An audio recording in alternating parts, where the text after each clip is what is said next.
Buenas tardes a todos los amigos del canal del Centro Piper que están esperando esta conferencia en vivo que va a compartir, en este caso, el padre Gabriel Delgado, que es un sacerdote de la ciudad de La Plata.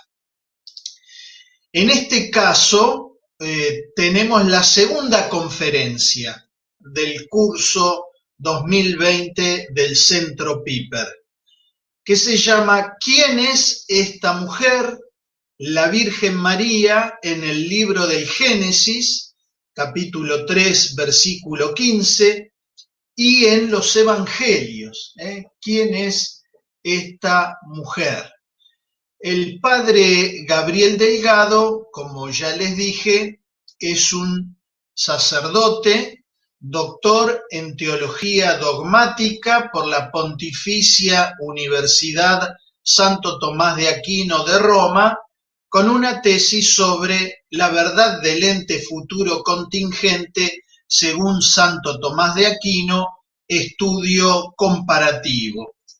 Ejerció como rector del Seminario Mayor San José de la Arquidiócesis de La Plata desde 2006 hasta 2015. Ese mismo año asumió como párroco de Nuestra Señora de la Merced de La Plata, donde actualmente ejerce su ministerio sacerdotal.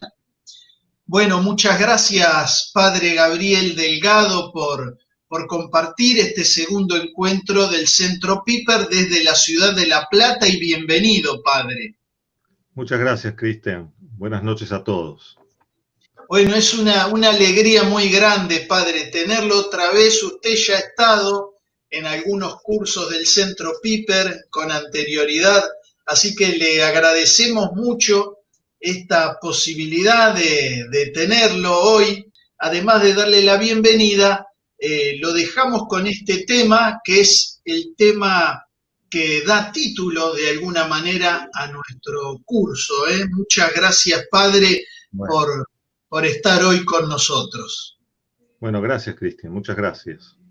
Damos comienzo entonces, si te parece, en el nombre del Padre, del Hijo y del Espíritu Santo. Realmente agradezco a Cristian Iglesias y a toda la gente del Centro Piper por esta oportunidad. Ya he dado alguna conferencia, como decía bien Cristian, en otro momento, pero esta circunstancia es particularmente agradable para mí, por el tema que hay que tratar. Siempre es grato hablar de la Santísima Virgen. Y hoy me toca hablar de esto, de la Santísima Virgen en el libro del Génesis y en los Evangelios. Así que gracias por esta oportunidad y vamos entrando ya en el tema. Hablar de la Santísima Virgen en el Nuevo Testamento a todos nos parecerá algo normal. Sin embargo, buscar en el Antiguo Testamento alguna enseñanza sobre la Virgen parecería un poco más extraño. Si toda la Divina Escritura habla de Cristo, no es de extrañar encontrar en los libros del Antiguo Testamento alguna referencia a Jesucristo. Pero, ¿por qué habremos de hallar alguna referencia a la Santísima Virgen? Y si esa referencia se encuentra, ¿cómo debemos interpretarla? Es cierto que María nació bajo la Antigua Alianza, pero pertenece de lleno al Nuevo Testamento. Lo mismo que Lázaro, o Pedro, o María Magdalena. Sin embargo, ni de Lázaro, ni de Pedro, ni de María Magdalena esperamos encontrar referencias en el Antiguo Testamento. ¿Por qué tenemos que encontrarlo? ¿Podemos esperar encontrar alguna referencia a María Santísima en el Antiguo Testamento? La verdad es que esas referencias existen, y el hecho de que existan es revelador en sí mismo del misterio de María. Independientemente de lo que esos textos nos digan acerca de la Santísima Virgen, el hecho mismo de que el Antiguo Testamento diga algo es algo muy importante, que podamos hacer una interpretación de esos textos acerca de la Santísima Virgen. Hay aquí una verdad importante que tenemos que tratar de recoger ya desde ahora. Decía Hugo de San Víctor, en un texto que está recogido en el Catecismo de la Iglesia Católica, en el número 134, decía así: toda la escritura divina es un libro, y este libro es Cristo, porque toda la escritura divina habla de Cristo, y toda la escritura divina se cumple en Cristo. Si toda la divina escritura habla de Cristo, entonces por esto mismo no puede no hablar de María, porque Cristo no se entiende sin ella. Y esta es la gran enseñanza que tenemos que extraer de este hecho, de poder encontrar en el Antiguo Testamento referencias explícitas a la Santísima Virgen. ¿Qué quiere decir esto? Que María Santísima no es simplemente una persona privilegiada, santísima, señalada por Dios para dar a luz al Redentor, sino que ella es esa mujer elegida para colaborar activamente en la obra de la redención. En otras palabras, Cristo no podría haber realizado la obra de la redención sin María. La teología clásica expresa esta verdad con estas palabras: María Santísima pertenece al orden hipostático. ¿Qué se quiere decir con esta expresión? El orden hipostático es el misterio de Cristo, es decir, el misterio de la unión de la naturaleza humana y divina en la persona del Verbo. La misión de María Santísima pertenece a este orden. Ese orden, el orden hipostático, explica todos los privilegios de María Santísima. Cuando Dios determinó la encarnación de su Hijo, en ese mismo designio pensó a María Santísima en su concreción y en su singularidad, a ella particularmente. No es que Dios determinó la encarnación de su Hijo y consiguientemente que naciera de una madre humana, eligiendo solo posteriormente a la persona que cumpliría ese rol. Es decir, como si la elección de María fuera algo posterior al designio de la encarnación del Verbo. No hay dos designios divinos, sino uno solo. En el mismo designio en el que Dios determina la encarnación de su Hijo, eligió a María Santísima para ello. Si no fuera así, María Santísima se ubicaría ciertamente en un lugar privilegiado, porque ser Madre del Redentor es un privilegio único, pero se ubicaría en un lugar un tanto externo al punto central del designio divino, que sería en ese caso la encarnación. Evidentemente, pensar la encarnación al mismo tiempo es pensar en una madre que engendra al Salvador. Pero eso no implica necesariamente pensar quién será la madre. Dios podría haber determinado la encarnación de su Hijo y en otro designio elegir a María como a su madre humana. Pero Dios no obró así. Cuando Dios determinó que la salvación de los hombres se realizara por medio de la encarnación, María fue pensada en ese mismo designio. Quiere decir que la persona de María Santísima no es accidental al hecho de la encarnación. Ella pertenece entonces al mismo designio de la encarnación, y eso la incorpora a la Santísima Virgen a todo lo que este designio contiene. Es decir, si la encarnación tiene sentido salvífico, María Santísima también es pensada en relación con la salvación. Es así pensada por Dios. La pertenencia entonces al orden hipostático significa que María, por especial y único designio divino, fue elegida para colaborar activamente en la obra de la redención. Esa colaboración se concentra en su maternidad. Y desde allí, desde este núcleo, desde este centro vital para la Santísima Virgen, se abre a todos los demás privilegios marianos: su Inmaculada Concepción, su virginidad perpetua y su ascensión a los cielos. Pero esto no es todo. El designio salvífico divino de la encarnación preside la creación entera. La salvación que Dios, por misericordia, aporta al hombre no es un plan elaborado por él luego de que el primero fuera frustrado por el mismo hombre. Desde el comienzo de todo, Dios pensó la encarnación como redentora. Y solamente en vista de esa encarnación creó el mundo y permitió el pecado. Cristo, entonces, es el primero en todo, como dice la carta a los Colosenses. Si ustedes leen en la carta a los Colosenses, capítulo 1, versículo 16 o 15 en adelante, se van a dar cuenta de esto que les digo.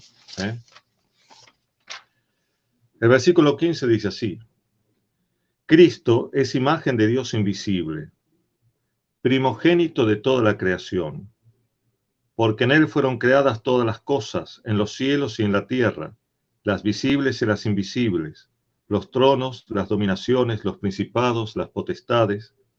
Todo fue creado por Él y para Él. Él existe con anterioridad a todo y todo tiene en Él su consistencia. Él es también la cabeza del cuerpo de la iglesia. Él es el principio, el primogénito de entre los muertos, para que sea Él el primero en todo. ¿Ven entonces? Desde la creación hasta la redención, Cristo es el primero en todo. Él es el primero pensado por Dios antes de crear las cosas. El modelo absoluto de todo lo que haría. Todo tiene en Él su consistencia. San Juan dice, por Él se hicieron todas las cosas y sin Él no se hizo nada. Por esta razón, Cristo fue anunciado desde los comienzos mismos de la humanidad. Es más, la característica que Dios estableció para el hombre, que creó, se espeja en el modelo que es Cristo. Solo Cristo es imagen de Dios invisible.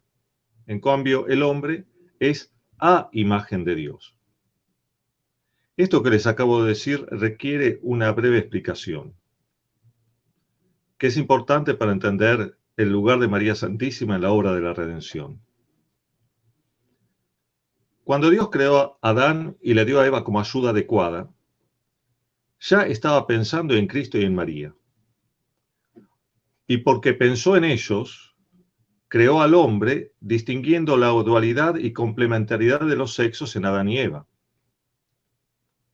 Seguramente surge aquí, de manera inmediata, en nuestra mente, la idea de que este paralelismo entre Adán y Eva y Cristo y María no es tan preciso, sino más bien falso.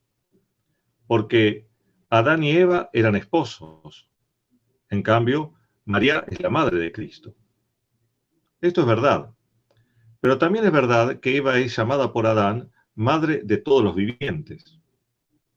María, al pie de la cruz, como nueva Eva, recibe de Cristo la maternidad universal sobre todos los hombres, porque la asocia a la obra salvadora con un vínculo esponsal, que a su vez es modelo de la Iglesia. Aquí aparecen apretadamente muchas cosas que el análisis de los datos evangélicos nos va a aclarar un poco más. María es modelo de la Iglesia, y en este sentido no basta su maternidad divina para explicar todo su misterio.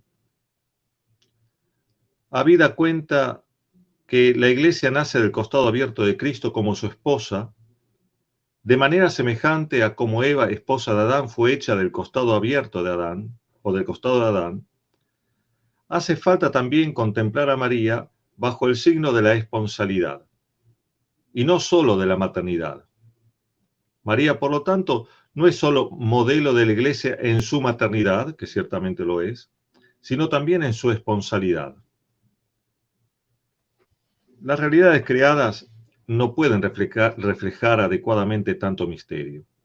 Y es por esto que el paralelismo entre Adán y Eva parece inadecuado. Pero aunque en parte lo sea, no quita que Adán y Eva sean figuras de un modelo superior que ellos mismos no logran representar bajo todos sus aspectos. Adán y Eva son imagen, modelo y realidad, Cristo y María. Es decir, Adán y Eva son la imagen, no la realidad. El modelo siempre lo supera. Y la realización perfecta de ese modelo se reveló en el Nuevo Testamento en Cristo y en María, que ellos son el nuevo Adán y la nueva Eva. Entendemos entonces que el Antiguo Testamento no solo hable de Cristo, sino que también hable de su madre. Los dos pertenecen al mismo designio de salvación. Hablar de uno implica también hablar de otro.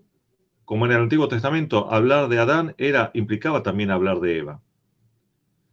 Por supuesto que el lugar principal corresponde a Jesucristo, y solo en relación a Él tiene lugar María Santísima. Y es por esto también que se habla más de Cristo. Pero aunque de María se hable más discretamente, tanto en el Nuevo como en el Antiguo Testamento, la Virgen Santísima no puede estar ausente del mensaje de la revelación, de la salvación. Y es por eso que esta conferencia tiene por título María en el libro del Génesis y en los Evangelios. Porque en el libro del Génesis se habla de ella, particularmente en este capítulo 3, versículo 15. Vamos a ir entonces ahora al análisis de este texto.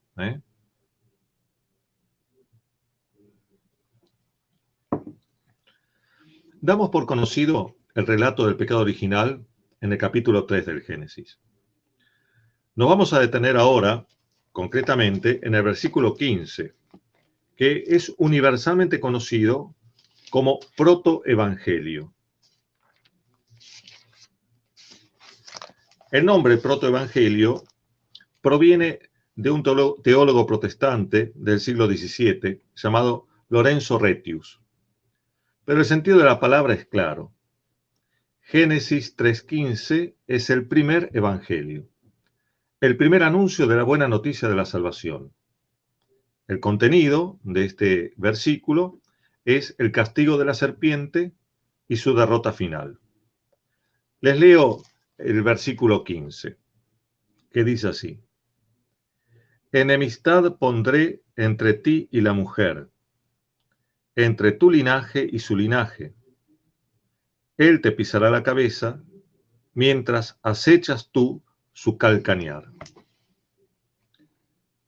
Después del pecado original, Dios se dirige a cada uno de los actores de ese drama.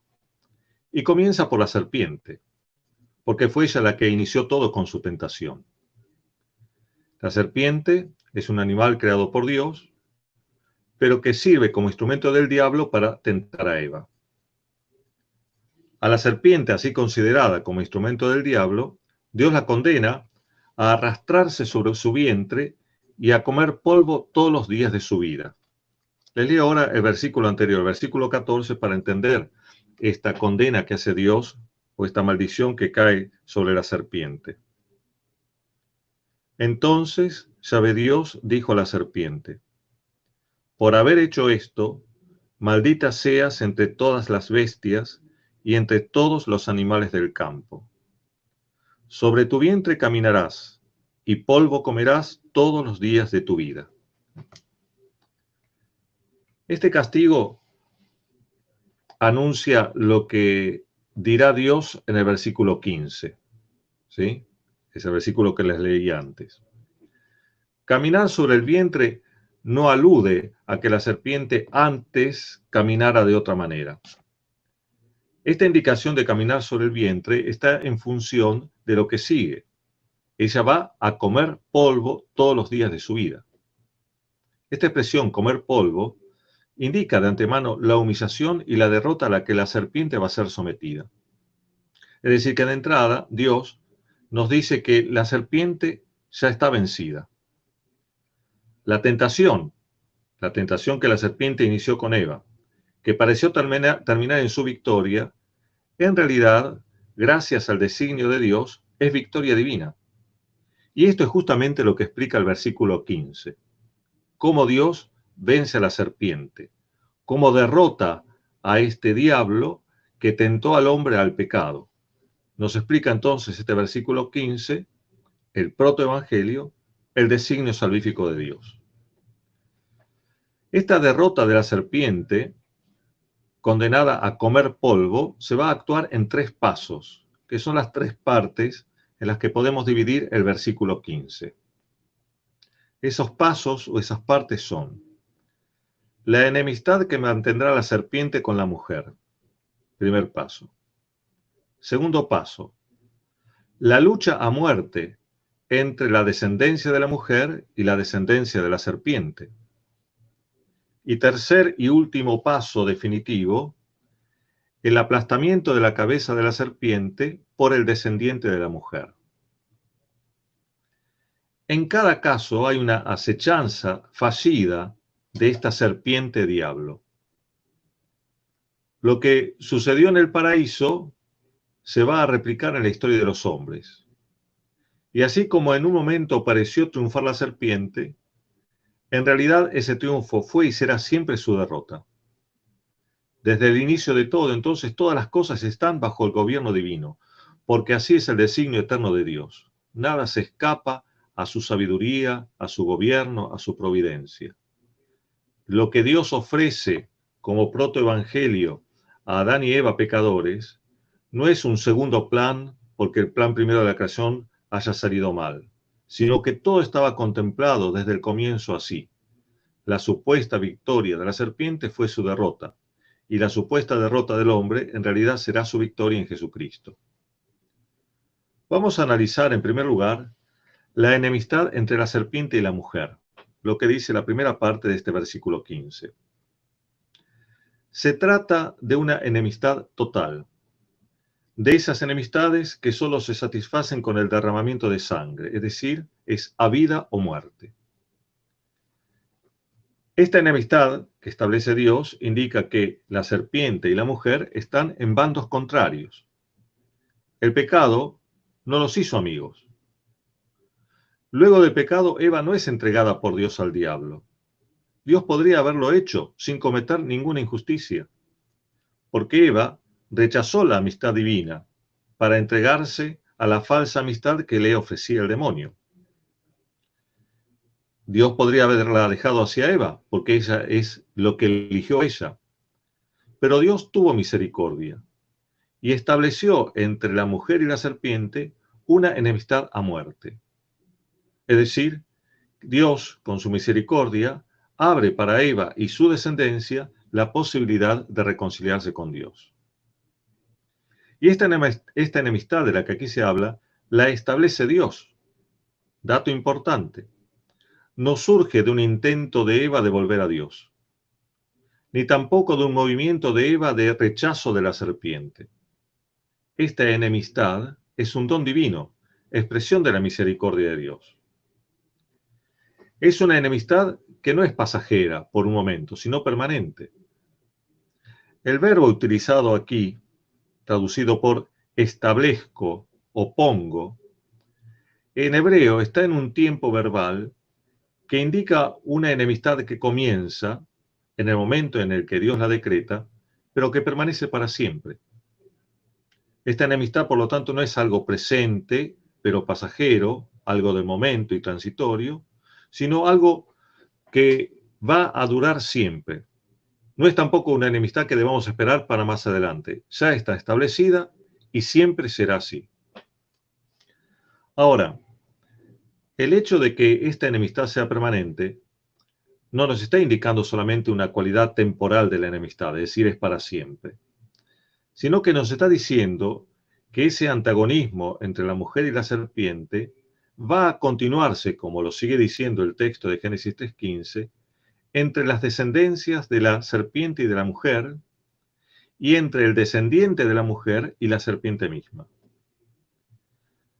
Quiere decir que esta enemistad marca con un signo dramático toda la historia de la humanidad, algo que no podemos perder de vista si queremos entender en sentido teológico la historia del hombre. Es una lucha, un drama. San Pablo dirá, el misterio de piedad luchando contra el misterio de iniquidad. Pero eso es así desde que Adán y Eva pecaron y será así hasta el final de los tiempos. Quiere decir que si queremos entender bien la historia de los hombres y entenderla a fondo y saber bien qué es lo que está pasando en el entramado mismo de la historia humana, no podemos ignorar esta lucha, esta enemistad. Lucha además que es contra el diablo y todos los que moralmente puedan ser considerados su descendencia. Porque esa palabra enemistad solo se usa, en el texto hebreo, solo se usa para una lucha entre seres racionales, nunca con animales. Es decir, la serpiente es más que un animal del campo. Si se tratara solo de un animal campestre, la enemistad que Dios pone entre la mujer y ella no podría ser expresada con el término que se usa en el texto bíblico. Enemistad entonces permanente, que marca toda la historia del hombre. Otro hecho importante para entender el talante de esta enemistad es que el demonio está simbolizado por la serpiente. ¿Por qué este animal? Se ha dicho, tal vez ustedes alguna vez en algún libro puedan encontrar esta indicación, se ha dicho que se elige la serpiente porque entre las divinidades paganas contemporáneas al pueblo de Israel, la serpiente simboliza a los dioses de la fecundidad. Cuando el autor sagrado entonces usa esta imagen, estaría indicando la naturaleza de la tentación sufrida por Eva, que sería entonces una tentación de orden sexual. Pero parece más acorde con el pensamiento hebreo tener presente que para los israelitas, los dioses de los paganos eran todos demonios. De tal manera que si un dios pagano es representado por una serpiente, la serpiente claramente representa un demonio. Y con ello se nos insinúa también que el contenido de la tentación no fue una tentación de orden sexual, sino fue una tentación de idolatría, es decir, culto a falsos dioses, que no son más que demonios. No porque el pecado original haya consistido en un pecado de culto idolátrico, sino que en el fondo de todo pecado siempre se comete idolatría, prefiriendo a una realidad creada antes que a Dios. En este caso, en el caso del pecado original de Adán y Eva, el hombre se prefirió a sí mismo. En cuanto a la enemistad, este hecho nos dice que la lucha entre la mujer y la serpiente y sus respectivas descendencias es una lucha por el culto verdadero, esto es, una lucha por dar a Dios la reverencia debida y reconocer su soberanía sobre todas las cosas. Esto es justamente lo que va a hacer Cristo, nuevo Adán, muriendo en la cruz en obediencia filial al Padre. Y como el pecado original fue cometido por Adán y por la ayuda adecuada que Dios le había creado, que es Eva, la redención se va a realizar también por la obediencia absoluta al Padre, del Hijo y de María, nuevo Adán y nueva Eva, que en realidad eran el modelo que debería haber inspirado la conducta de la pareja original. Ahora bien, vamos de nuevo al texto. La mujer de la que aquí se habla, la enemistad que pondré entre ti, le dice la serpiente, y la mujer esta de la que aquí se habla, y que aparece en primer lugar, pareciera ser Eva. Sin embargo, Eva no parece que pueda soportar todo el alcance de esta afirmación. La enemistad que Dios estableció entre ella y la serpiente y sus descendencias respectivas va más allá de lo que pueda sobrellevar la mujer que hacía solo un momento atrás había sucumbido a la tentación. Hay entonces aquí un mensaje oculto que el análisis del resto del versículo nos va a permitir descubrir. Algunos exégetas ven en esta mujer que Dios enfrenta a la serpiente solamente a Eva, nada más. No hay más misterio que este. Y dicen esto basándose en el hecho de que la palabra mujer aquí, recuerden que en este momento del libro de Génesis todavía no se le había dado el nombre de Eva, esta mujer, el nombre mujer, el término, la palabra mujer, va acompañada de artículo. Y suele suceder que la presencia del artículo señala a alguien que ya ha sido mencionado en el contexto. Así entonces, esa mujer no podría ser otra que Eva. Así argumentan los que dicen que aquí no hay más misterio que la enemistad entre Eva y la serpiente. El problema es que la presencia del artículo acompañando al nombre no siempre tiene este sentido. A veces simplemente acompaña ese artículo a un sustantivo indicando un sentido colectivo, pero no siempre es así. De tal manera que si nos atenemos a la cuestión del artículo, estamos en el campo de la imprecisión. El significado de una palabra acompañada con artículo debe tomarse entonces del contexto y no simplemente en esta característica gramatical. Sucede lo mismo con el nombre Adán en los primeros 4 capítulos del Génesis. En los primeros 4 capítulos del Génesis el nombre Adán va acompañado del artículo correspondiente. Pero eso no significa que el término Adán tenga necesariamente un sentido colectivo, como si su significado fuera simplemente el hombre. De hecho, según el contexto, ese hombre al que se le da el nombre de Adán acompañado del artículo, tiene en todos los 4 capítulos sentido individual. Por lo tanto, que el nombre Adán acompañado del artículo, en vez de tener sentido colectivo, funciona como un nombre propio. Solo a partir del versículo 25 del capítulo 4, ese nombre Adán aparece sin artículo, es decir, como un nombre propio. ¿Por qué? Porque existiendo ya otros hombres, era necesario distinguir a Adán de todos ellos con el nombre propio y no con un nombre genérico que funcionara como nombre propio como era hasta ese momento. Es decir, la presencia del artículo que acompaña al sustantivo mujer no es base suficiente para decir que esa mujer es solamente Eva y nadie más. Cierto que Eva está incluida en el nombre de mujer, pero detrás de ese nombre hay algo más que el resto del versículo nos tiene que develar. O sea que apenas nosotros comenzamos a leer este versículo 15, nos encontramos con un misterio. Todavía no lo podemos develar, pero ya se nos insinúa que hay algo más allá de esta mujer que no es solamente Eva. Tenemos que determinar quién es. El texto continúa haciendo mención de las respectivas descendencias de la serpiente y de la mujer. La palabra usada para hablar de estos linajes tienen distintas connotaciones en la Biblia. Por lo general tiene sentido colectivo, es decir, el grupo de los descendientes. Pero no faltan los textos en que esta palabra descendencia tiene sentido individual. Pasa también en castellano. Podemos hacer con la palabra descendencia referirnos a un grupo de personas descendientes de alguien o a un solo individuo descendiente de esa persona.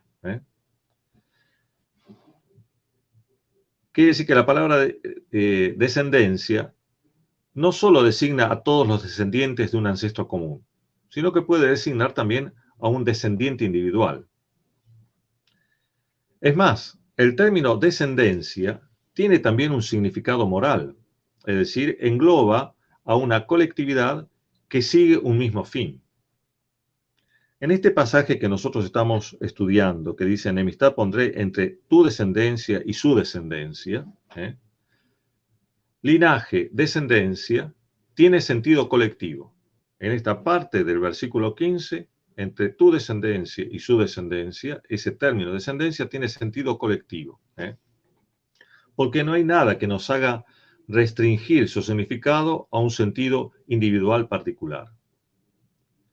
El único problema que aquí se presenta es entender qué se quiere decir cuando se habla de la descendencia de la serpiente. Porque la descendencia de la mujer ciertamente es una descendencia física. Pero como la serpiente simboliza al diablo, su descendencia no puede ser sino moral. Entonces, el linaje de la serpiente debe estar constituido por todos aquellos que persiguen un mismo fin diabólico. ¿Quiénes constituyen este linaje perverso? La amplitud de significado que tiene esta palabra, la amplitud de su significado moral, no impide que queden incluidos en esta descendencia moral también los hombres que por su obrar se ponen al servicio del diablo. Sin embargo, en el contexto en el que es usado este término, parece incluir solamente a los demonios. Es este linaje el que se opone en enemistad con el linaje de la mujer que incluye a todos los hombres. No parece entonces que parte de este linaje humano pertenezca también al linaje de la serpiente. Si fuera así, la enemistad de la descendencia de la serpiente no sería con toda la descendencia de la mujer, sino solamente con los que no tienen nada que ver con el diablo. El drama de la historia humana se revela así mucho más profundo, porque no se trata en la historia de la humanidad de la lucha entre hombres buenos y malos, sino entre los hombres y los demonios. Otra vez, como dice San Pablo, entre el misterio de piedad y el misterio de iniquidad. Los hombres malos están llamados a ser salvados, en cambio los demonios no. Por eso, aunque sean malos, están incluidos en el linaje de la mujer. Y así llegamos a la última parte de este versículo. Él te pisará la cabeza mientras acechas tú su calcañar, que es la parte más complicada de interpretar. Él te aplastará la cabeza, tú le acecharás el calcañar. Siempre la interpelada es la serpiente. Se le está diciendo a ella que él le va a aplastar la cabeza y que ella, la serpiente, va a acechar el talón. La Biblia Vulgata, en latín, en vez de decir él, dice ella. En vez de decir ipse, dice ipsa. Ella te aplastará la cabeza. La referencia es clara hacia la mujer. Pero San Jerónimo nos está diciendo con esto que es la mujer la que va a pisar la cabeza de la serpiente. De esta manera, el sentido mariano de este texto resulta evidente, porque no pudiendo ser Eva la que aplaste esa cabeza, esa mujer tiene que ser evidentemente la Santísima Virgen. Pero el problema es que todas las versiones que tenemos de la Biblia, en general, obligan a traducir por él y no por ella. Pareciera que esta lectura en masculino, no en femenino, es la única posible. Si tenemos en cuenta que la forma hebrea del verbo que se utiliza aquí, aplastar, y la correspondencia exigida con el objeto indirecto, te aplastará, todo eso en la expresión hebrea, exigen una correspondencia gramatical con un artículo masculino y no con un artículo femenino. Son cuestiones de gramática hebrea, nosotros no podemos traducirlo bien en el castellano, pero si prestamos atención a la correlación de género y número entre verbo, pronombre y el objeto indirecto, tendríamos que decir que este artículo debe ser traducido en sentido masculino y no femenino. Es decir, como les leí antes, él y no ella te aplastará la cabeza. Quiere decir que el sujeto que va a aplastar la cabeza de la serpiente es el linaje de la mujer. Algunos autores respetables dicen que igualmente hay que mantener la traducción en sentido femenino, porque cuenta con una larga tradición e incluso en algunos textos del Pentateuco, de los primeros 5 libros de la Biblia, los pronombres masculinos pueden admitir un cierto sentido femenino, desde un punto de vista filológico. Como sea, la interpretación final de este versículo no parece quedar comprometida por esta discusión filológica. Entonces, ¿cómo tenemos que entender este linaje? El linaje aplastará la cabeza de la serpiente. La palabra linaje dijimos que tenía sentido colectivo o sentido individual. Acá, ¿cómo lo debemos tomar? ¿En su sentido colectivo o en su sentido individual? Prestemos atención que aquí aparece nuevamente la serpiente y no la descendencia de la serpiente. Así que el linaje se enfrenta ahora con un ser individual y concreto, en singular, no ya con la descendencia moral de la serpiente. Quiere decir que la descendencia de la mujer es ahora este descendiente de la mujer, un ser individual, que hasta aquí no había sido identificado. Es más, el contexto nos mueve a entender esta descendencia en sentido individual, el descendiente. ¿Por qué? Porque hay un pie que aplasta la cabeza de la serpiente. Además, eso se produce en un momento particular, cuando la enemistad entre la serpiente y el descendiente de la mujer es culminante. Es en ese momento cuando se va a satisfacer con el derramamiento de sangre esa enemistad que estableció Dios. Si el sentido fuera colectivo, entonces esa lucha se extendería en un lazo de tiempo muy prolongado y no en ese momento particular al cual está haciendo referencia el texto. Y otra indicación más que nos inclina a traducir o a entender esta descendencia en sentido individual, que es la traducción griega de este pasaje en la Biblia de los 70, que entiende también este sentido individual traduciendo por él. La palabra descendencia en griego, sperma, es un nombre neutro. Si se refiere a esta descendencia que en griego es neutro, el artículo tendría que haber sido también neutro. autó. Pero los 70, rompiendo esta ley gramatical de coincidencia en género del sustantivo y el artículo que se refiere a él, traduce en sentido masculino. Dice autos, no dice autó. Es decir, está señalando un individuo, un personaje concreto, no la descendencia sin más. Así que tenemos claro que la descendencia de la mujer que va a pisar la cabeza de la serpiente es un individuo, no tiene sentido colectivo. Sigamos adelante.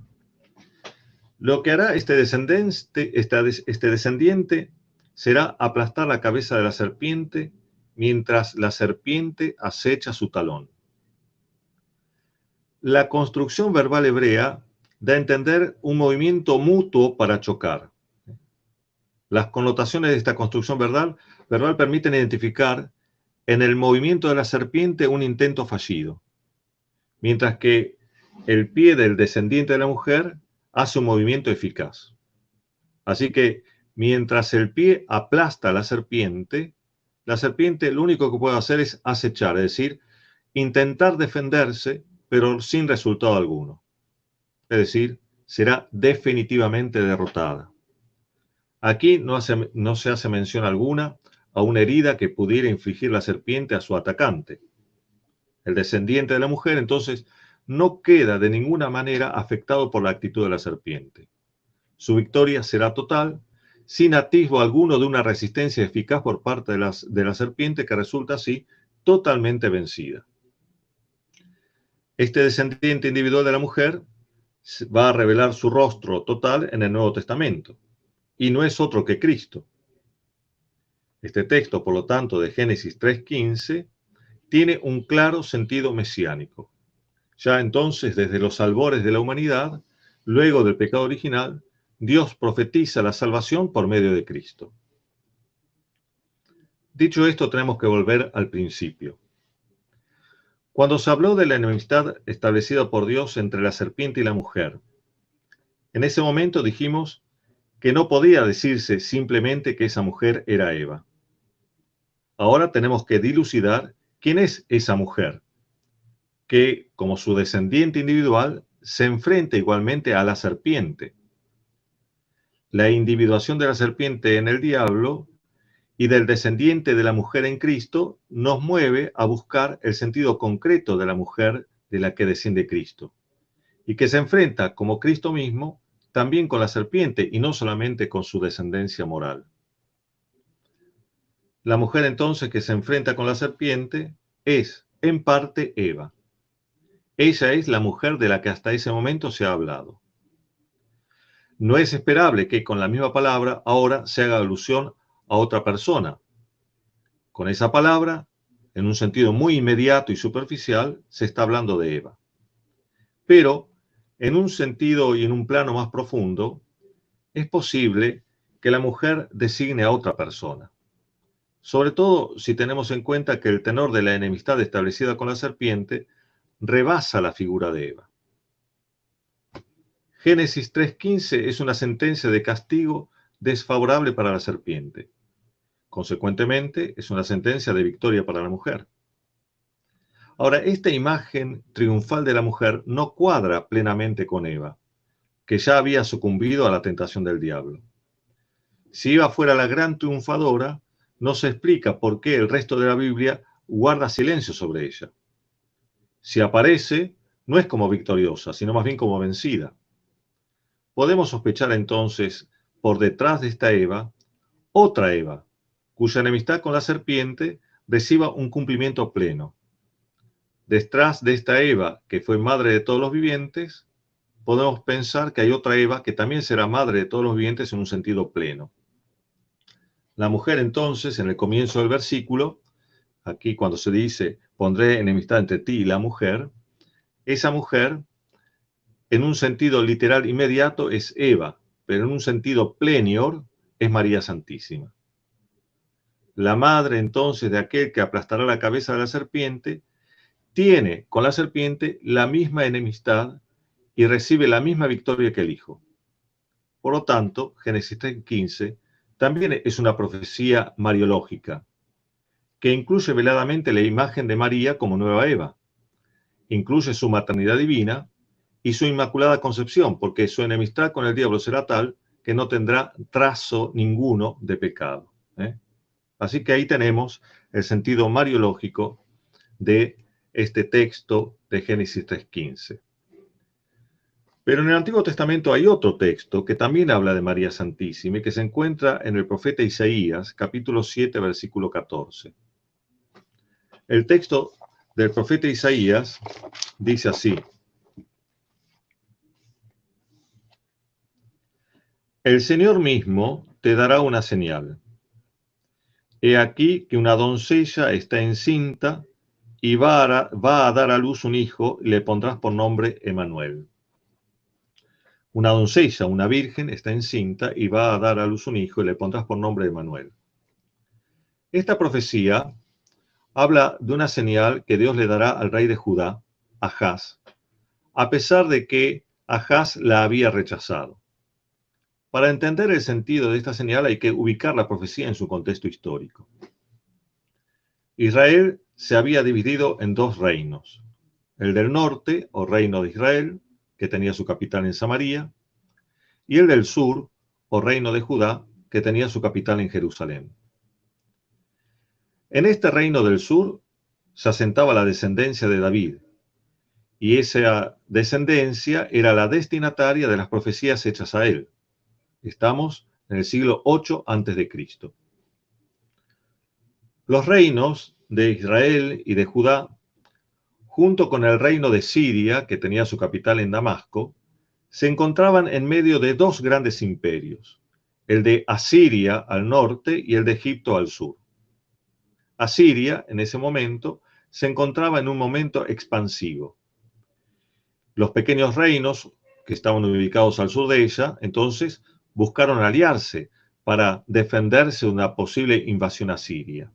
Y para eso querían buscar ayuda en el otro gran imperio, que era el imperio de Egipto. La línea geográfica para lograr esta alianza estaba interrumpida, ¿no? De norte a sur estaba interrumpida esa línea por el reino de Judá. De tal manera que los reyes de Siria, con su capital en Damasco, y de Israel, con su capital en Samaria, presionaron sobre el rey de Judá, Ahaz, para concretar ese pacto de defensa contra Asiria. Esa era la estrategia política de estos reyes. La presión que ejercía el rey de Israel, que en ese momento se llamaba Pekah, y el rey de Siria, Rasón, no fue una presión pacífica o diplomática, sino que consistió en oleadas invasivas sobre el reino de Judá que llegaban a amenazar grandemente la capital del reino del sur, que era Jerusalén. Comprendiendo que la situación militar era muy angustiosa, entonces Ahaz se inclina por aliarse con el rey de Asiria, en contra de los reinos que pretendían suplantarlo a él por un rey de estirpe aramea. Dice el texto, el hijo de Tabel. La amenaza sobre el reino de Judá, entonces, no era un peligro solamente para Ahaz, porque podía ser reemplazado y seguramente asesinado por este otro rey de estirpe aramea, sino que era un peligro también para la estirpe de David, que Dios había prometido que no desaparecería. En este contexto, entonces, aparece el profeta Isaías, reprochando a Ahaz su falta de confianza en Dios. Las antiguas profecías deberían asegurar a Ahaz: Dios no permitiría que la casa de David desapareciera, porque así lo había anunciado Dios a David, como podemos leer en el segundo libro de Samuel, capítulo 7. Leo un resumen desde el versículo 12 al 16. Cuando tus días se hayan cumplido y te acuestes con tus padres, le dice Dios a través de Natán a David, afirmaré después de ti la descendencia que saldrá de tus entrañas y consolidaré el trono de su realeza. ¿Ven? La promesa de consolidar la dinastía davídica. Yo seré para él padre y él será para mí hijo. Si hace mal, le castigaré con vara de hombres y con golpe de hombres, pero no apartaré de él mi amor como lo aparté de Saúl, a quien quité de delante de mí.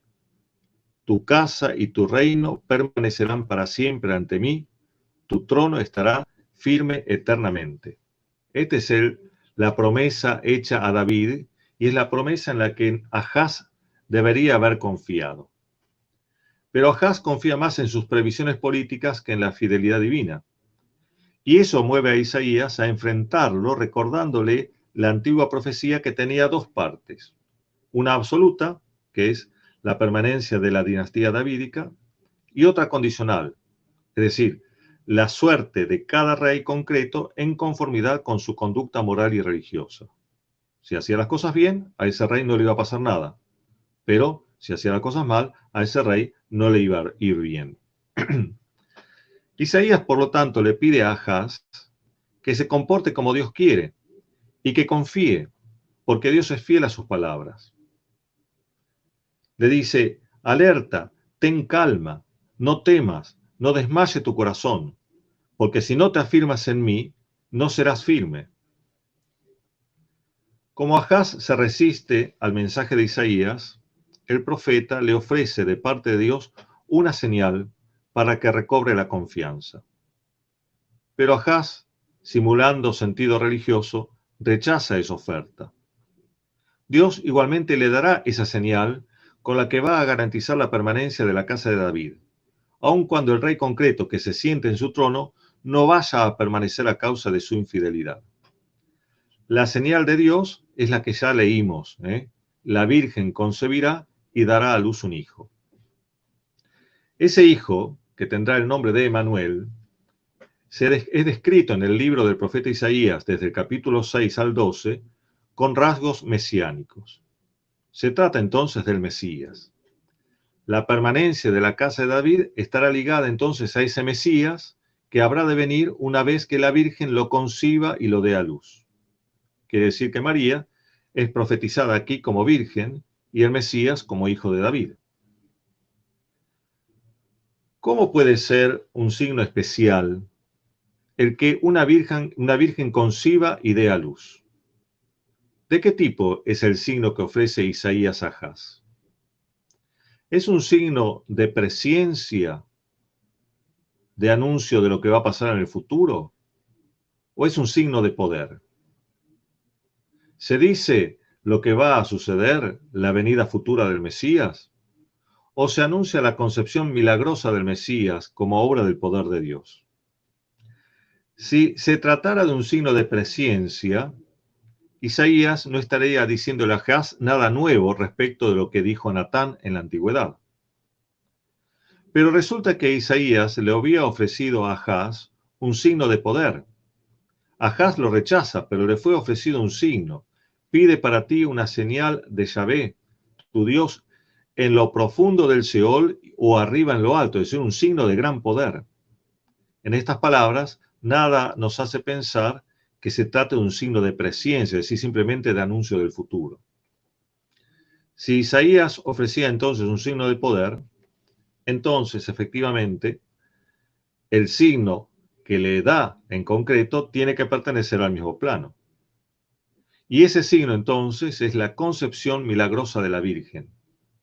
Es decir, la Virgen concebirá sin dejar de ser virgen.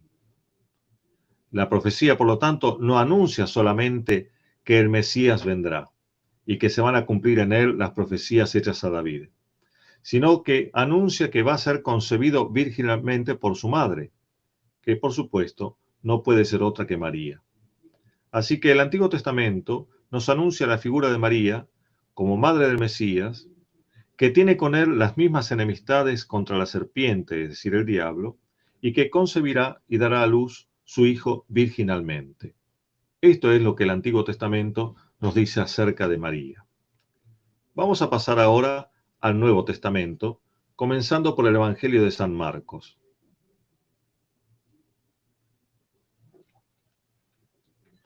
En el Evangelio de Mateo, Marcos, Lucas, en el libro de los Hechos de los Apóstoles, María es llamada por su nombre. En cambio, San Juan siempre la llama la madre de Jesús o simplemente su madre. Y en los demás escritos del Nuevo Testamento no hay casi mención de María, salvo una indicación indirecta en San Pablo en la carta a los Gálatas, capítulo 4, versículos 4 al 5, cuando dice, nacido de mujer. El Evangelio de San Marcos es el más breve y el más antiguo de todos. Entre los años 50 y 60 fue escrito. La imagen que allí encontramos de María Santísima, por lo tanto, es un retrato de la fe más originaria de la Iglesia, la más antigua. Ya desde época tan antigua se nos muestra la convicción de fe de que no se puede hablar de Jesús sin hablar de María, aunque en este Evangelio esa mención sea muy escueta. En realidad, el silencio sobre la figura de María es algo elocuente en sí mismo, porque nos revela algo de su misterio. Pero esto va a aparecer más claramente en el Evangelio de San Juan. En el Evangelio de San Marcos hay dos textos que mencionan a María Santísima. El primero está en el capítulo 3, versículo 31 al 35. Dice así: llegan su madre y sus hermanos, y quedándose fuera, le envían a llamar. Estaba mucha gente sentada a su alrededor. Le dicen: oye, tu madre, tus hermanos y tus hermanas están afuera y te buscan. Él le responde: ¿quién es mi madre y mis hermanos? Y mirando en torno a los que estaban sentados alrededor de él, dice: estos son mi madre y mis hermanos. Quien cumpla la voluntad de Dios, ese es mi hermano, mi hermana y mi madre. San Marcos nos muestra a Jesucristo en este pasaje en plena vida pública. Desde el comienzo de su predicación y de sus obras, Cristo suscita la admiración de las gentes que comienzan a seguirlo en multitud. Pero simultáneamente comienza también los movimientos de oposición y de detracción. Ni sus discípulos, ni sus familiares llegan a comprenderlo totalmente. Incluso cuando San Pedro llega a confesar el mesianismo de Jesucristo y su filiación divina, se resiste todavía a aceptar que el Señor deberá padecer y morir para salvarnos a todos. En el contexto de este pasaje que les acabo de leer, se perciben los aires de oposición que involucraron incluso a los mismos parientes del Señor. En el versículo 20, un poco antes, se dice así: vuelve a su casa, se aglomera otra vez la muchedumbre, de modo que no podían comer. Y en el versículo siguiente, se enteraron sus parientes y fueron a hacerse cargo de él, pues decían, está fuera de sí. Decían. El verbo usado no deja entender claramente si decían los parientes que estaba fuera de sí, o si se decía o les decían a ellos que estaba fuera de sí. Lo cierto es que los parientes van a buscarlo para hacerse cargo de él, porque podían adivinar que eso le iba a traer problemas a ellos, como también tuvieron problemas los padres del ciego nacimiento que Jesucristo había curado. Quiere decir, los parientes no llegan a conocer plenamente quién es Jesucristo. Es necesario entonces aclararlo. Aunque todavía ellos mismos no lo vayan a entender, Jesucristo se va a tomar el trabajo de aclarar quién es Él y cuál es su misterio. Los parientes entonces, con estos sentimientos, se dice que está fuera de sí, van a buscar a Jesús. Ya se decía algo más incluso, no solamente que estaba loco, sino que estaba endemoniado. Y arrastran consigo a su madre. María participa, no porque lo considere fuera de sí a su propio hijo, y mucho menos que lo considere un endemoniado, sino para asistir, según la misión que el Padre a ella le había encomendado, asistir a su hijo en la revelación de su misterio. Era necesario que ella estuviera allí para que Cristo pudiera hacer su revelación. Cuando los parientes llegan a Jesucristo, lo encuentran rodeado de mucha gente y no pueden entrar llanamente a llevárselo. En el tumulto, alguien pone a Jesús sobre aviso: afuera, tu madre y tus hermanos te buscan. Si su madre no hubiera ido, el que avisaba no podría haber mencionado a la madre, y por lo tanto la enseñanza de Jesús sobre quién es verdaderamente su madre y sus hermanos hubiera encontrado una dificultad. Pero nosotros no podemos leer este aviso como una cortesía hacia los familiares. Algo había agitado la reunión. E independientemente de la intención con que se da el aviso, se advierte a Jesús de lo que está sucediendo. Y la respuesta de Jesús suena a desentendimiento de sus parientes, incluso de su madre. ¿Quiénes son mi madre y mis hermanos?, dice. Los orígenes humildes del Señor fueron usados, incluso en otros evangelios, en contra del Señor.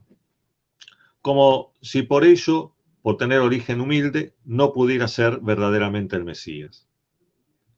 A la luz de este trasfondo, la respuesta de Jesús adquiere todo su sentido. ¿Quiénes son mi madre y mis hermanos? Es decir, no valen los vínculos biológicos para juzgarme. No pueden decir que porque mis orígenes biológicos sean humildes, yo no sea el Mesías. Al contrario, porque no es con los familiares de sangre con quienes hay que compararme para creer en mí, sino ellos los que creyendo en mí pueden convalidar su verdadero parentesco conmigo. Eso es lo que le está diciendo el Señor. El que haga la voluntad de Dios, ese es mi hermano, mi hermana y mi madre.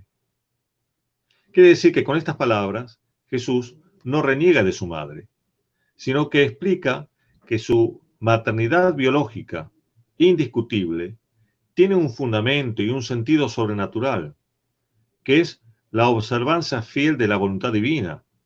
En otras palabras, la fe.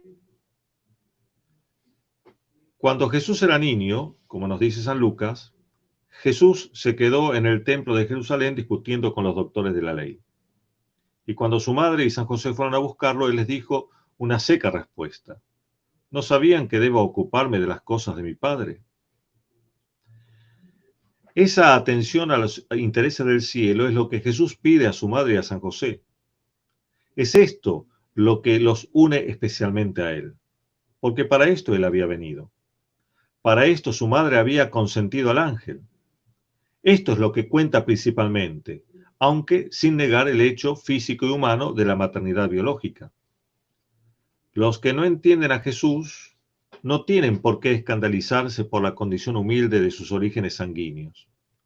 No tienen que juzgarlo según la carne, sino que tienen que comprender que lo que vincula a sus familiares con él es principalmente la vida sobrenatural, esa vida que tienen porque creen en él. Se entiende entonces que la respuesta del Señor, lejos de renegar de su madre, la muestra en toda su riqueza y perfección sobrenatural. Ella es madre biológica del Señor porque lo concibió por obra del Espíritu Santo y lo dio a luz, pero más que este vínculo físico, lo une a Jesús su fe y su fidelidad. Esto mismo es lo que podemos encontrar en el segundo texto que está en el Evangelio de San Marcos, en el capítulo 6, versículos 1 al 3, que dice así: Salió de allí y vino a su patria y sus discípulos lo siguen. Cuando llegó el sábado se puso a enseñar en la sinagoga. La multitud, al oírlo, quedaba maravillada y se decía: ¿de dónde le viene esto? ¿Y qué sabiduría es esta que le ha sido dada? ¿Y estos milagros hechos por sus manos? ¿No es este el carpintero, el hijo de María y Santiago, y hermano de Santiago, José, Judas y Simón? ¿Y no están sus hermanas aquí entre nosotros? Y se escandalizaban a causa de él. Este contexto, aunque no es tan violento, es algo parecido. El parentesco humilde de Jesús es ocasión de escándalo para los que, escuchándolo, se admiran de su poder, se admiran de su sabiduría. Vale para esta situación la respuesta aportada por Jesús en el primer episodio. Los orígenes físicos no son aptos para juzgar al Señor. Lo que hay que mirar es la fe, la fidelidad a la voluntad divina. Así se muestra entonces la grandeza de la madre. Ella, que es incomprendida tanto como su hijo, esconde un tesoro que pueden descubrir los que se hagan hermanos del Señor por la fe y por lo tanto hijos de la misma madre. Vean ustedes entonces que implícitamente se presenta a María no solo como la fiel creyente, que por eso llega a ser madre del Señor, sino también como la futura madre de la Iglesia. Pero todo esto no está aquí más que implícitamente. Está contenido en esta fe originaria sobre María de la Iglesia primitiva, pero que se desarrollará más tarde, y eso es lo que van a hacer los otros evangelistas. Podemos pasar entonces al Evangelio de San Mateo. San Mateo es uno de los evangelistas que nos trae el relato de la infancia de Jesús. En este contexto, nos da aportes preciosos acerca de la Virgen María.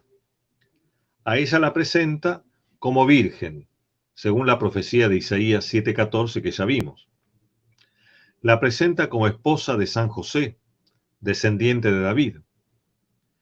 Estos dos aspectos marianos redundan en la revelación del misterio de Jesús.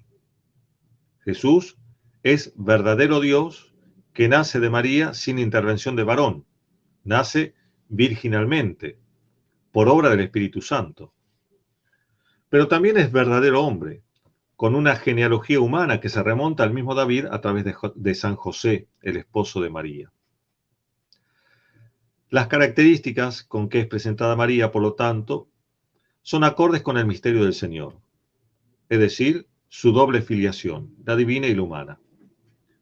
En el fondo, es el mismo problema aparecido en San Marcos.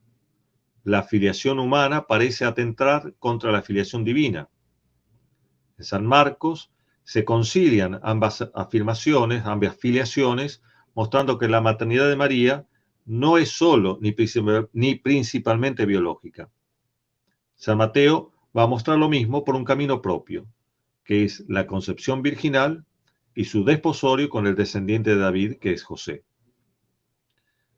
En la genealogía, acá yo no puedo leer todos los textos, ¿no es cierto?, porque sería de nunca acabar, pero en la genealogía que da comienzo al Evangelio de San Mateo, el evangelista da una larga lista de padres e hijos hasta llegar a San José.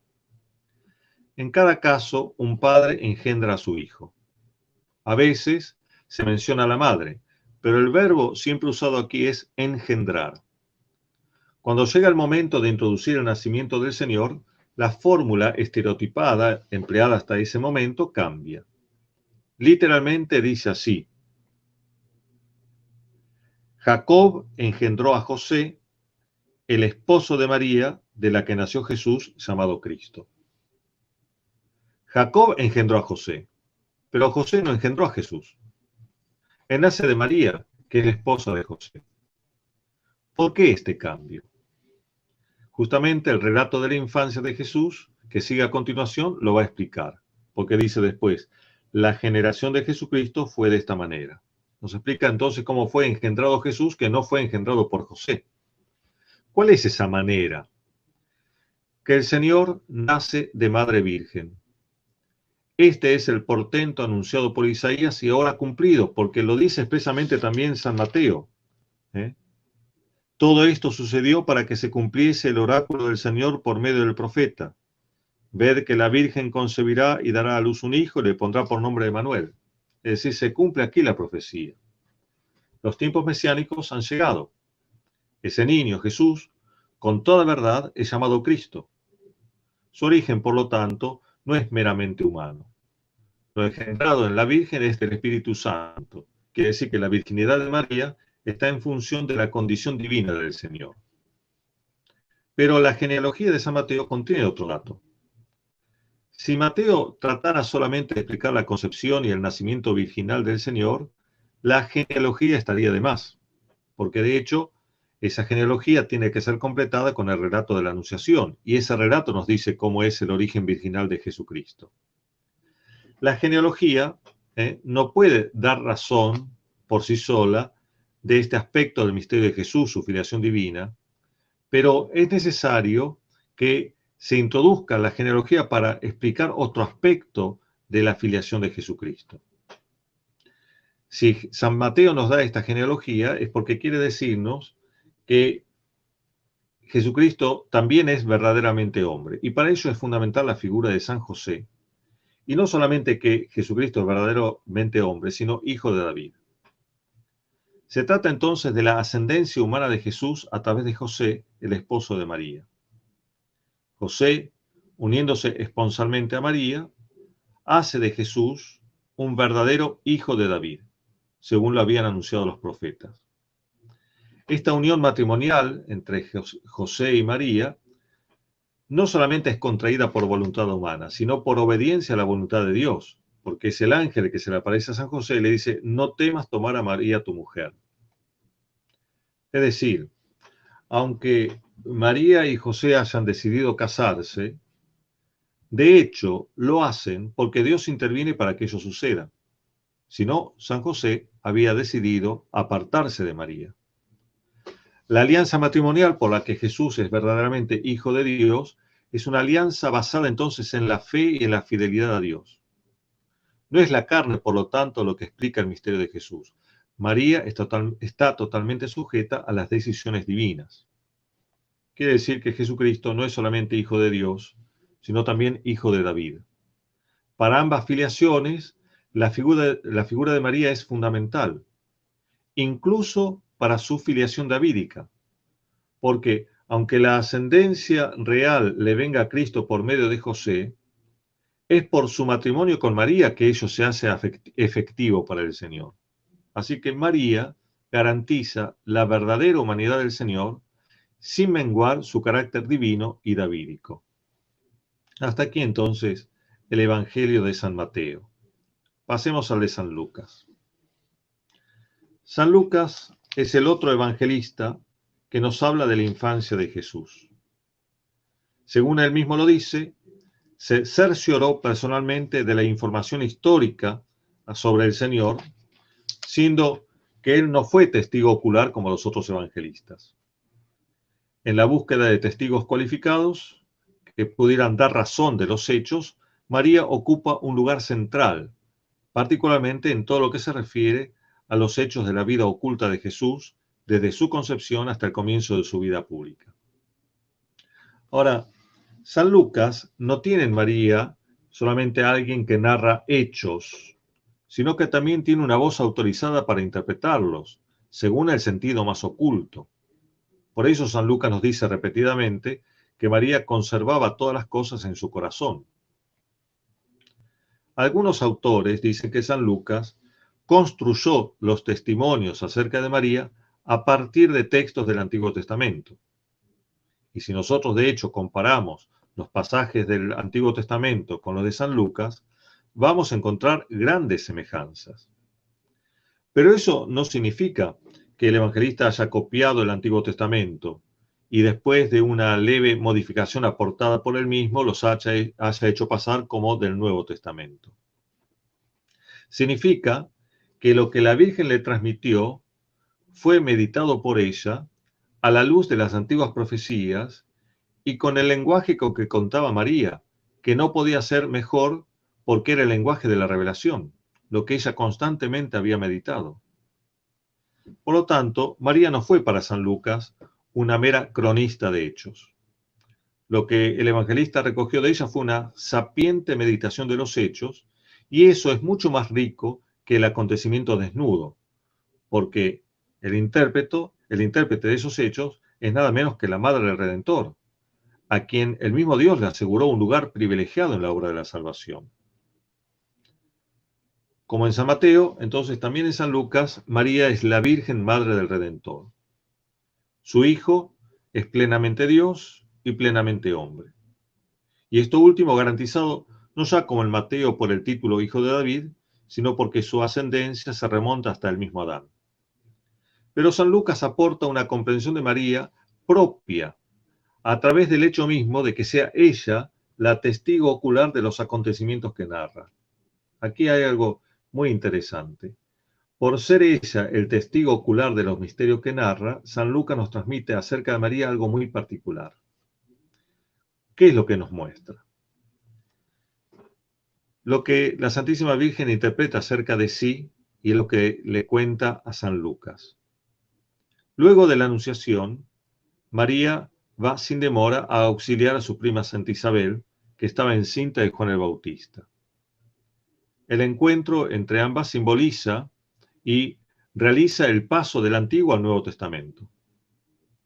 María entonces, como una nueva arca de la alianza, lleva en sí al que inaugura la plenitud de los tiempos. E Isabel, por su parte, lleva en su seno al precursor, que cerrando una etapa, abre la siguiente. Tal como la Virgen María narró a San Lucas este hecho, y como San Lucas lo puso por escrito, esos hechos conforman una especie como de díptico, en el que las partes se corresponden, pero a su vez se distinguen. María muestra a San Lucas esa continuidad entre lo que Dios hizo desde antiguo y lo nuevo que realiza por medio de ella. María misma es ese nexo que une lo pasado y lo nuevo por su visita a Santa Isabel. Y así lo explica San Lucas. La visita a Santa Isabel hace visible ese nexo y la plenitud que ha alcanzado el tiempo de la salvación. Hay especie una continuidad y superación que se puede ver también en el modo en que San Lucas, según lo que recaba del tesoro de María, narra en la anunciación del ángel. Podemos poner en paralelo las palabras del ángel a María y una antigua profecía hecha a Sofonías. El texto de Sofonías dice así: Alégrate, hija de Sión, el Señor es el Rey de Israel en ti. No temas, Jerusalén, el Señor tu Dios está dentro de ti, valiente Salvador, Rey de Israel en ti. Y el texto de San Lucas en la Anunciación dice así: Alégrate, María, llena de gracia, el Señor está contigo. No temas, María, concebirás en tu seno y darás a luz un hijo y lo llamarás Jesús. Su reino no tendrá fin. Ustedes pueden observar el paralelismo casi exacto entre estos dos textos. María es el modelo de lo que antiguamente se decía de Jerusalén, o más concretamente de la hija de Sión. En María, entonces, la hija de Sión deja de ser un símbolo para pasar a ser una realidad personal, y la presencia de Dios en el seno escogido de Israel toma el sentido nuevo de la maternidad divina. Así, entonces, las profecías recibieron su pleno cumplimiento.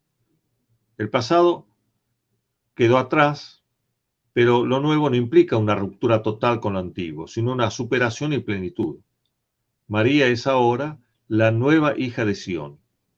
Así era en realidad, y así lo comprendió por su fe purísima. Así lo transmitió a San Lucas y el evangelista lo puso por escrito. La expresión hija de Sión designaba un barrio nuevo de Jerusalén que sirvió de refugio a los habitantes en el momento de peligro. Y permaneció pues allí en ese lugar el resto de Israel, que conservaría intacta la fe. María entonces es la nueva hija de Sión, esa porción elegida, fiel y llena de gracia, en quien el Señor pone su morada.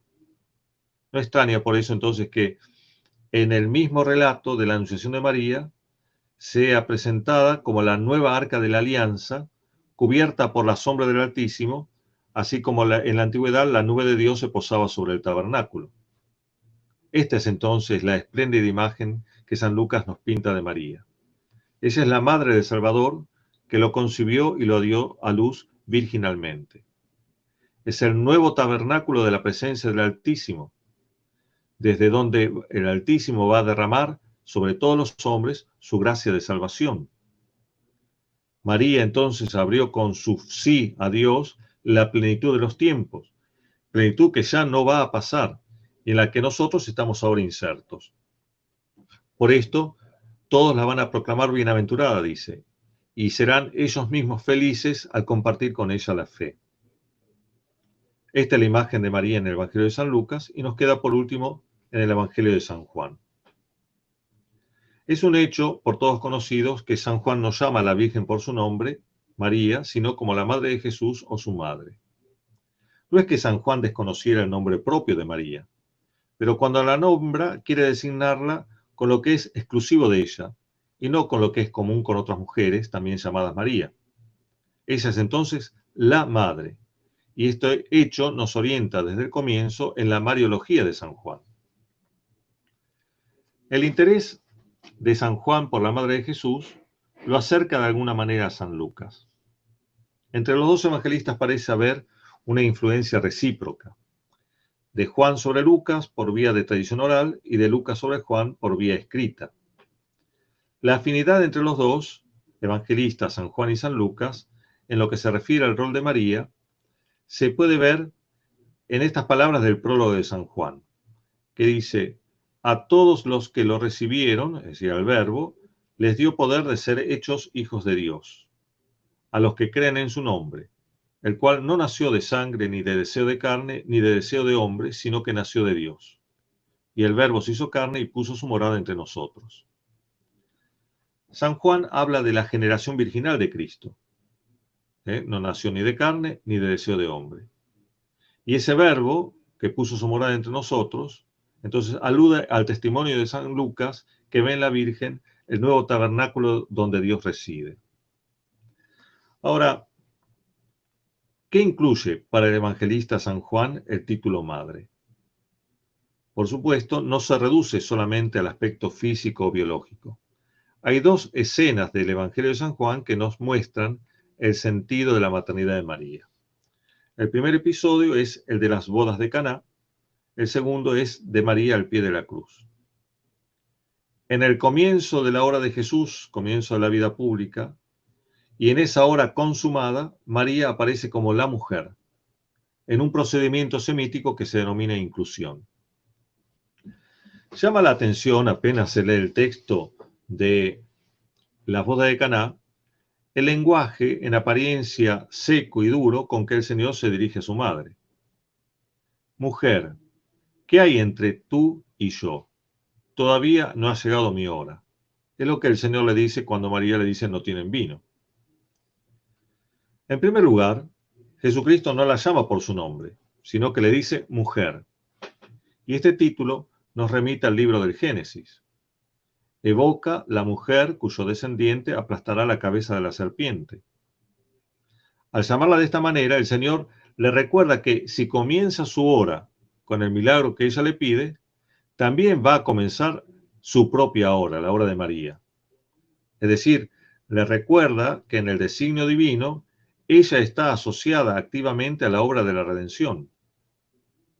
Y así como Dios pidió su consentimiento para la concepción del Verbo, así ahora el Hijo le pide su consentimiento para introducirla en la hora de la redención, que es la hora de la pasión.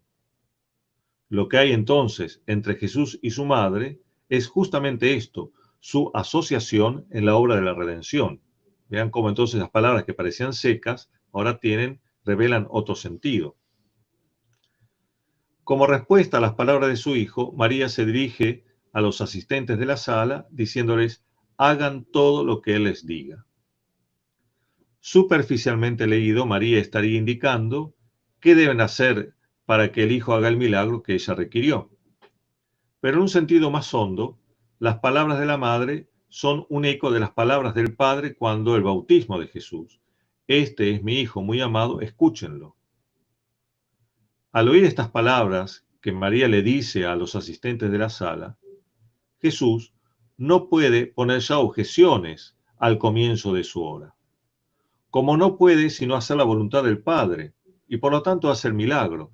Jesús le pidió a su madre el consentimiento para introducirla en la hora, y su respuesta fue entrar directamente en ella, recordándole a su hijo las palabras del Padre. Además, el milagro no consistió en salvar de la situación apretada a los nuevos esposos. No tiene este milagro un sentido material. La indicación de la madre, no tienen vino, no se puede entender como en el sentido de una petición banal. En el contexto de una boda, la madre recuerda al hijo que ya no había vino.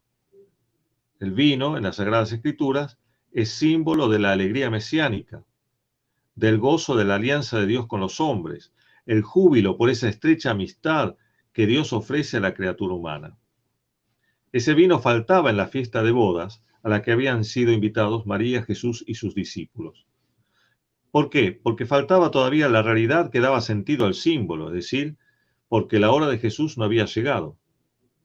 Era necesario entonces colmar la antigua esperanza apoyada en la promesa divina y aportar el vino nuevo de una alianza nueva.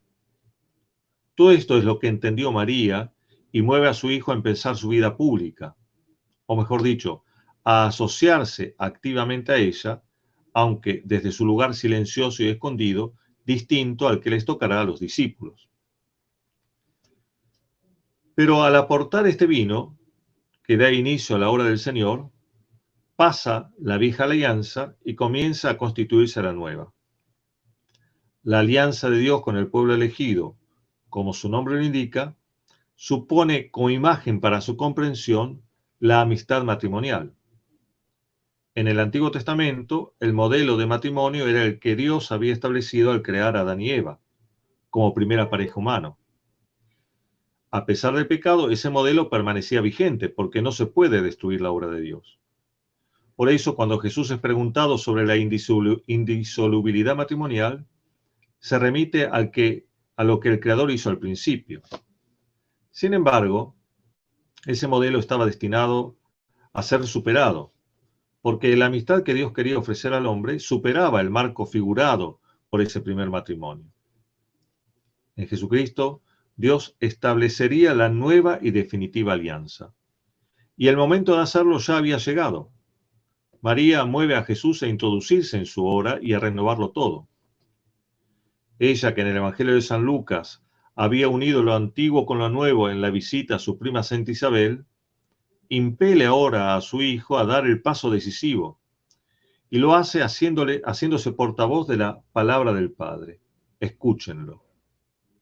Cristo entonces, como nuevo Adán, encuentra así en María, nueva Eva, la ayuda adecuada para la obra que el Padre le había encomendado.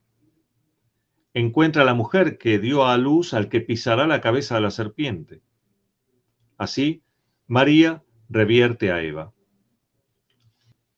El lenguaje usado por la madre y el hijo en Caná puede parecernos complicado, pero estas alusiones eran límpidas para sus mentes acostumbradas a leer los designios divinos en las Sagradas Escrituras y en los acontecimientos de la vida cotidiana.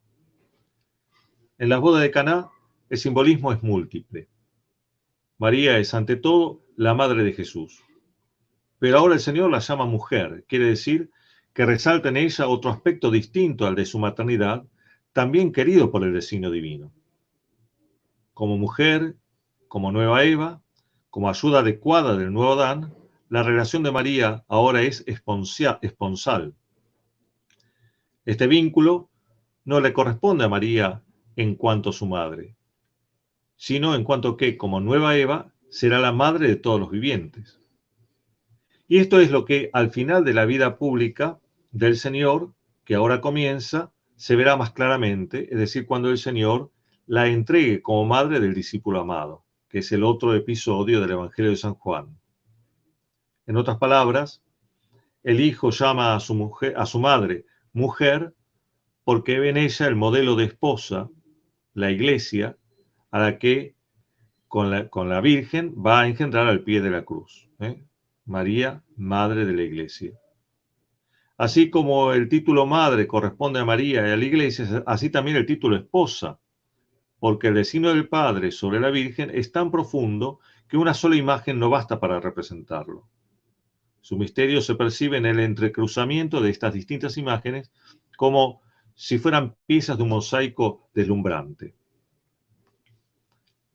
La boda de Caná, entonces con esto termino, fue un preludio, un anticipo, el comienzo de algo que se culminará más adelante, es decir, cuando llegue efectivamente la hora de Jesús. Pero ello sucedió en el momento de la crucifixión. Al pie de la cruz estaban su madre y el discípulo amado. Allí el Señor hace entrega de su madre a San Juan, no para dejarla desamparada, para apartarse de ella, sino para que ejerza la función de madre que Dios había deparado para ella. Ella sería, a partir de ese momento, madre del discípulo amado, en que se representa toda la Iglesia. La cruz entonces va a ser para María el parto doloroso que no sufrió cuando dio a luz a Jesucristo. Es la hora de Jesús y la hora de María. Y desde esa hora, nos dice el evangelista, el discípulo la recibió en su casa. Esta es la hora en la que Cristo entonces aplastará la cabeza de la serpiente. Y María va a participar activamente de esa acción porque guarda con la serpiente las mismas enemistades que su hijo. La que dio a luz a Jesús sin dolores, engendra entonces ahora la iglesia en el medio de los sufrimientos de la cruz que Simeón le había profetizado. Bueno, ya me he pasado demasiado de lo que dije que iba a hablar, así que con esto terminamos. Les agradezco muchísimo la paciencia que han tenido. Muchas gracias, Cristian, de nuevo por la invitación. Gracias, Padre. Muchas gracias, Padre. Padre, antes de irse entonces, le vamos a hacer una pregunta y un pedido. Acá la gente que está viendo su conferencia pregunta si María, que fue libre para aceptar la encarnación, si no lo hubiera aceptado por el motivo que sea, si la salvación hubiese sido por otro medio. Es una pregunta que nos pone ante una hipótesis que no se ha verificado y que resulta un tanto ficticia. Dios podría haber, en términos teóricos, haber salvado al hombre de múltiples maneras. Pero en el modo en que eligió, no es posible que la Santísima Virgen esté ausente.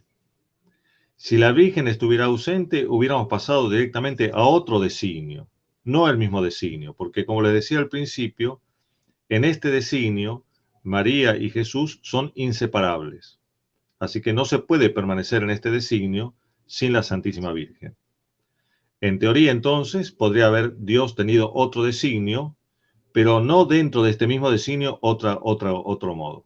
Así que lo concreto, lo real, lo único que Dios ha establecido y que ha cumplido es salvarnos por medio de Jesucristo, asociando a la Santísima Virgen activamente en esa obra de redención. Es lo que dijimos al principio. Por eso María pertenece al orden hipostático. ¿Sí? Para toda la gente que está comentando, están agradeciendo la claridad con la que usted expuso realmente. ¿Podría usted, Padre, recomendarnos alguna bibliografía en especial, algún libro o algunos libros que puedan ayudarnos a profundizar en la figura de la Virgen Santísima? Sí, se me ocurren dos libros que son de fácil acceso. Uno que me ha servido de base para preparar esta conferencia, que es el libro del Padre Horacio Bojorge, María en los Evangelistas. Y el otro es el libro del Padre Stefano Manelli, Mariología Bíblica. Son dos libros muy accesibles que se pueden conseguir relativamente fácil e introducen con mucha profundidad en el misterio de la Santísima Virgen. Fuera de esto, la bibliografía es enorme, así que uno se perdería en una lista interminable de libros, pero pienso que con estos dos es suficiente para empezar, y más que suficiente, porque tiene mucho contenido. Sí. Bueno, muchas gracias, Padre, porque, bueno, el Padre Bojorge quizá esté viendo la conferencia, él abrió el curso de este año del Centro Piper, y el libro del Padre Manelli fue el inspirador del título de este año, así que le agradezco, Padre, que lo haya citado. Ha inspirado el título del curso de este año, así que bueno, tenemos entonces estos dos buenos libros para todos los que nos ven, para que puedan profundizar en la imagen de la Virgen Santísima. Bueno, Padre, no lo retenemos más. Muchas gracias. Gracias nuevamente. Que Dios los bendiga a todos. Le pedimos, Padre, su bendición antes de dejarlo. Con mucho gusto. Que Dios nos bendiga a todos, el que es Padre, Hijo y Espíritu Santo. Amén. Amén. Muchísimas gracias, Padre. Hasta pronto. Muchas gracias a todos por habernos acompañado. No dejen de ver el blog del Centro Piper, no dejen de ver las noticias que vamos allí publicando, y allí pueden estar al tanto entonces de nuestro curso 2020, Ella te aplastará la cabeza, nada más y nada menos que en el marco del Año Mariano Nacional declarado por la Conferencia Episcopal Argentina. Muchas gracias y será hasta el próximo encuentro.